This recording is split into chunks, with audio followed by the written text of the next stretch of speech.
Delhi NCR के करीब 100 स्कूलों में बम रखा होने की धमकी भेजी गई है। दिल्ली पुलिस के मुताबिक ये धमकी एक ही ईमेल से भेजी गई है। ये ईमेल आज सुबह 6 बजे भेजा गया है। सभी स्कूलों में दिल्ली पुलिस बम निरोधक दस्ता और दमकल की गाड़ियां और एम्बुलेंस पहुंच गई है। बम की तलाशी की जा रही है, साथ ही ईमेल भेजने वाले का भी पता लगाया जा रहा है। 10 स्कूलों को भेजा mail. DPS Dwarka, DPS Vasant Kunj, DPS Noida, DPS Rohini, Green Valley, Najafgarh, DAV Pitampura, Mother Mary School, Mayur Vihar Sanskriti School, DAV South West और एमईटी साकेत के नाम सामने आए हैं। एक मीडिया रिपोर्ट के मुताबिक 100 स्कूलों को धमकी भरा मेल भेजा गया है। कुछ रिपोर्ट्स में 50 स्कूलों का जिक्र है। अब तक क्या एक्शन हुआ? धमकी मिलने के बाद स्कूलों ने पुलिस कंट्रोल रूम को सूचना दी। पुलिस की साइबर सेल ने मेल को ट्रैक करने के लिए टीमें लगाईं। धमकी के बाद सुरक्षा प्रोटोकॉल को लागू कर दिए गए हैं। स्कूलों को खाली करा लिया गया है। बच्चों को घर भेज दिया गया है। अभी तक टीमों को कोई संदिग्ध वस्तु नहीं मिली है। मेल किसने कहां से भेजा? रिपोर्ट्स के मुताबिक अब तक पुलिस को यही पता चला है कि धमकी वाला मेल देश के ही किसी हिस्से से स्कूलों को भेजा गया है। पुलिस और प्रशासन ने पेरेंट्स को परेशान नहीं होने की सलाह दी। बताया कि सभी सुरक्षा उपाय किए जा रहे हैं। लगातार मौसमी परिवर्तन हो रहा है। कड़ाके की धूप में लोग घरों से निकलने के लिए मोहताज हो रहे हैं।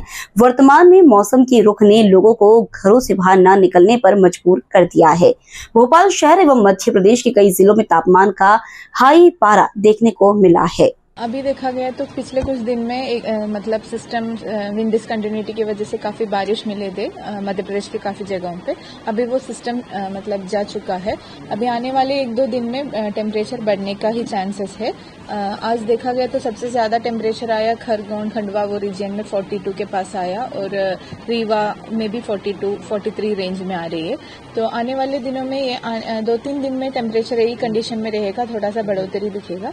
और दूसरा एक पश्चिमी विक्षोभ भी आ रही है 4th से, मतलब हमारे रीजन में थोड़ा सा उसका असर रहेगा। तो मई 5, 6, 7 में मध्य प्रदेश की कुछ जगहों पे बारिश और थंडरस्टॉर्म दिख रही है। तो उसकी वजह से टेम्परेचर में मतलब जो बढ़ोतरी रहेगा वही रेंज में रहेगा, शायद थोड़ा गिरावट का भी चांसेस है। और ओवरऑल देखा गया तो मध्य प्रदेश का एक्सटेंडेड रेंज की फोरकास्ट के हिसाब से देखा जाए तो 10 तारीख के बाद ही मध्य प्रदेश के काफ़ी जगहों पे अधिकतम तापमान बढ़ रही है। सबसे अधिक गर्म क्षेत्र कौन सा रहा? सबसे मतलब अभी जो हुआ सबसे ज़्यादा आया कल रीवा में हुआ, 43 आए थे। और वेस्टर्न एमपी में खंडवा खरगोन वो 42 रेंज पे आए थे। किन जिलों में आप बता रहे हैं मध्य प्रदेश में आने वाले हैं? तो मध्य प्रदेश हाँ, के हमने बेसिकली साउथ ईस्ट और साउथ वेस्ट डिस्ट्रिक्ट्स में अभी डे 3, डे 4, डे 5 में येलो वार्निंग दे रही है हीट वेव के लिए।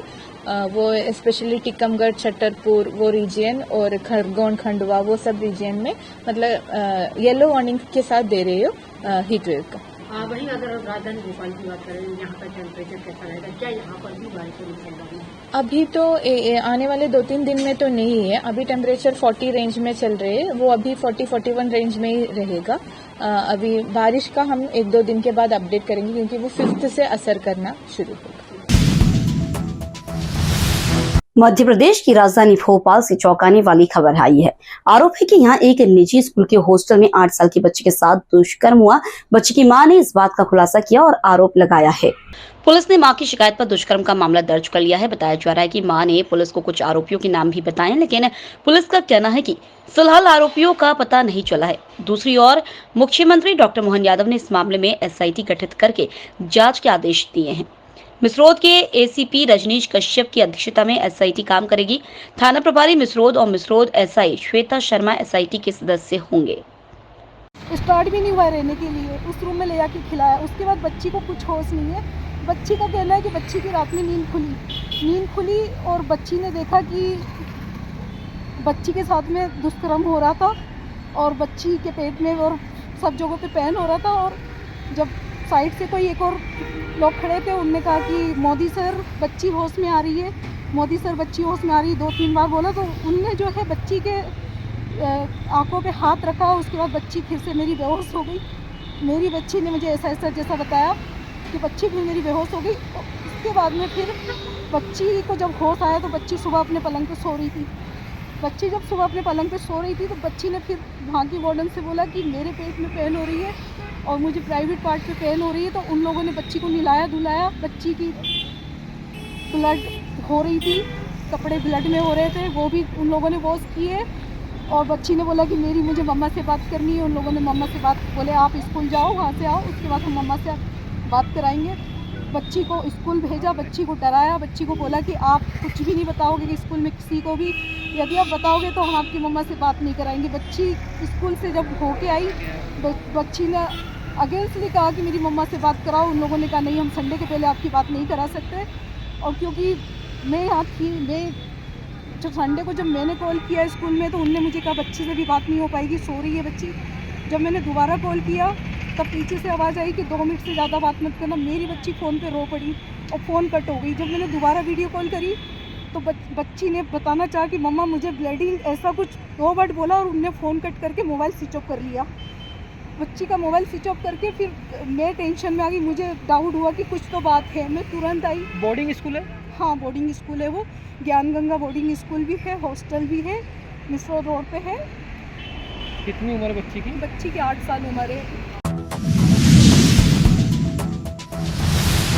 मध्य प्रदेश कांग्रेस के प्रदेश मीडिया अध्यक्ष मुकेश नायक का बयान सामने आया, जिसमें उन्होंने मीडिया को बाइट देते हुए कहा, जो नेशनल क्राइम ब्यूरो की रिपोर्ट है उसके मुताबिक मध्य प्रदेश छेड़छाड़, बलात्कार एवं महिलाओं पे निरंतर हो रहे अपमानजनक कृत्य में मध्य प्रदेश नंबर 1 पर है। सबसे बड़ी चिंता की बात है कि इस सरकार के रहते महिलाएं, बच्ची असुरक्षित हैं। अगर कहीं आपत्तिजनक की घटनाएं होती हैं तो वहां बुलडोजर चलाई जाती है। लेकिन हाल फिलहाल में जो घटना हुई है उसमें आरोपी के रिश्तेदारों के तार भारतीय जनता पार्टी से जुड़े हैं। मेरी सरकार से अपील है, इस मामले में अपराधियों को कठोर से कठोर सजा दें और निष्पक्ष जांच करके उचित कार्रवाई करें। मैं मध्य प्रदेश की सरकार से ये मांग करता हूं कि जो भी इसमें दोषी है, ऐसी जनचर्चा है, मैं किसी का नाम नहीं लूंगा, कि भारतीय जनता पार्टी के एक मंत्री के साथ उनके व्यापारिक संबंध है जो इस घटना में शामिल है। और ऐसी भी चर्चा है कि वो भारतीय जनता पार्टी से जुड़े हुए हैं जिनका नाम इस घटना में आ रहा है। चूंकि इन घटनाओं की जब तक पूरी निष्पक्ष जांच ना हो जाए तब तक पीड़िता का नाम नहीं लिया जाता है, ताकि उनकी सामाजिक छवि भविष्य में खराब ना हो। और जब तक निष्पक्ष जांच नहीं आ जाती है तब तक किसी व्यक्ति का नाम लेना उचित नहीं होगा। इस घटना के बारे में मैं ये कहना चाहता हूं कि सूक्ष्म जांच हो, दूध का दूध और पानी का पानी इसमें किया जाए। जो दोषी है उसको कठोर दंड दिया जाए और किसी निष्पक्ष आदमी को इसमें परेशान ना किया जाए। मेरी ये मध्य प्रदेश की सरकार से मांग है। हाल फिलहाल में नाबालिग छात्रा से दुष्कर्म मामले में सियासत गरमाई हुई है, जिस पर दिग्गज नेताओं के बयान सामने आ रहे हैं। कांग्रेस के दिग्गज नेता जीतू पटवारी से लेकर मुकेश नायक तक ने भारतीय जनता पार्टी पर गंभीर आरोप लगाए हैं, जिस पर भारतीय जनता पार्टी के प्रदेश मीडिया अध्यक्ष आशीष अग्रवाल ने पलटवार किया है। उन्होंने कहा है कि वही कांग्रेस है जो लगातार महिलाओं के लिए आपत्तिजनक टिप्पणी करते हैं और भाजपा पर आरोप लगाते हैं, लेकिन भारतीय जनता पार्टी जीरो टॉलरेंसी पर काम करती है। महिलाओं और बच्चियों के साथ कोई भी दुर्व्यवहार करने वालों पर कड़ी कार्रवाई के निर्देश देती है। जिस प्रकार से नाबालिग छात्रा से आपत्तिजनक हालात सामने आए, उसको लेकर मुख्यमंत्री डॉक्टर मोहन यादव ने तत्काल ही एसआईटी गठित कर कार्रवाई के निर्देश दिए हैं। महिलाओं के लिए आपत्तिजनक टिप्पणी करते हैं और भाजपा पर आरोप लगाते हैं, लेकिन भारतीय जनता पार्टी जीरो टॉलरेंसी पर काम करती है। महिलाओं और बच्चियों के साथ कोई भी दुर्व्यवहार करने वालों पर कड़ी कार्रवाई के निर्देश देती है। जिस प्रकार से नाबालिग छात्रा से आपत्तिजनक हालात सामने आए, उसको लेकर मुख्यमंत्री डॉक्टर मोहन यादव ने तत्काल ही एसआईटी गठित कर कार्रवाई के निर्देश दिए हैं। विरोधाभासी है जब कांग्रेस महिला अपराध और अत्याचार पर बातें करते हैं, क्योंकि वही कांग्रेसी हैं जो टंच माल और आइटम कहने वाले अपने नेताओं को अपना सिरमौर बनाते हैं और उनके नेतृत्व में काम करते हैं। प्रियंका गांधी आती हैं तो ऐसे नेताओं पर कुछ नहीं बोलती, अपितु सिलेक्टिव चुप्पी लगाकर चली जाती हैं। भारतीय जनता पार्टी की सरकारों की जीरो टॉलरेंस पॉलिसी है महिला और बच्चियों पर अत्याचार की। हमने सदैव नजीर पेश की है। इस मामले में भी तुरंत एफआईआर दर्ज हुई। इस मामले की गंभीरता को समझते हुए स्वयं माननीय मुख्यमंत्री जी ने एसआईटी गठित कर दी है। दूध का दूध, पानी का पानी होगा। कोई नहीं बचेगा, पर कांग्रेसी जरूर ये बताएं कि उनके जो शीर्ष नेता हैं उनके बंगलों में जब महिलाएं आत्महत्या करती हैं, जब पीड़ित होने की बात करती है तो चुप क्यों रह जाते हैं। ये राजनीति बंद करें और सरकार जो संवेदनशीलता से काम कर रही है उसको सराहें। जीतू पटवारी कह रहे हैं कि पीएम मोदी ने अपने फिलहाल आज की खबरों में इतना ही। आप बने रहिए न्यूज़ चस्का के साथ।